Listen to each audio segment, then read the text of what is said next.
Breaking down this ancient code might be the wrong way to think about it, because what you're about to see doesn't behave like a code that wants to be broken.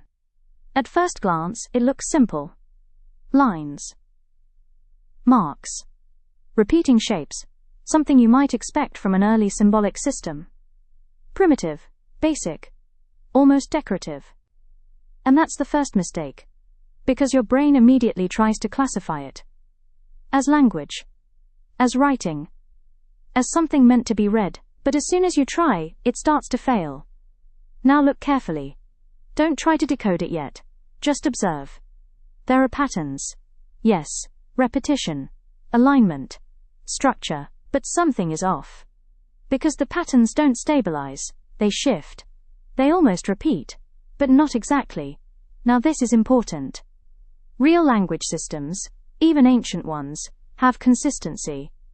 Rules, grammar, predictability. But this system breaks its own rules.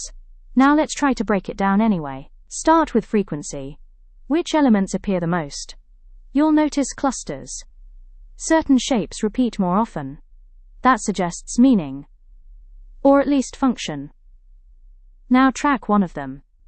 Follow it across different positions. It appears again. But not in the same context, not in the same structure. Now your brain tries something else. Maybe it's phonetic. Maybe each symbol represents a sound. But then the sequence fails, because the transitions don't follow known phonetic patterns. Now try semantics. Maybe each symbol represents an idea, a concept, a unit of meaning. But again, it breaks, because the combinations don't stabilize into consistent structures. Now pause. Because this is where most attempts stop. They assume the system is incomplete, or lost, or corrupted. But what if that's not the problem? What if the system is working exactly as intended? Now shift perspective. Instead of asking, what does each symbol mean? Ask, what does the system do? Now everything changes. Because now we're not decoding content, we're analyzing behavior. Now observe again. The symbols don't form fixed sequences. They form variations. They adapt. They shift based on position. Now this looks less like language, and more like a system of transformations. Now let's go deeper. Look at structure instead of symbols. Some configurations suggest symmetry, but not perfect symmetry. Broken symmetry. Now this is critical. Because broken symmetry is where systems carry information. Now follow the flow. The symbols don't just sit. They guide. They suggest movement. They imply transitions. Now this is not static writing. This is dynamic structure. Now we connect this to mathematics. There are systems that behave like this. Systems that don't resolve into fixed outputs, but into ranges of possibilities. Indeterminate systems, like Dharma 000. Now think about that. A structure that cannot collapse into a single value.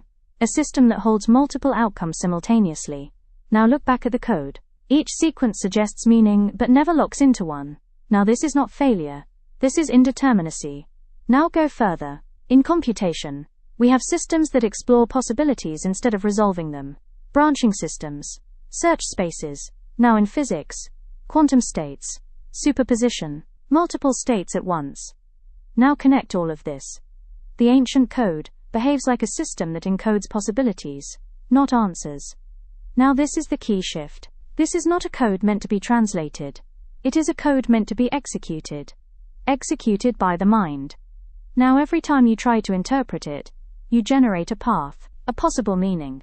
But the system never forces one. Now you are not decoding it, you are navigating it. Now ask yourself, why would such a system exist? Because it's not meant to communicate fixed information.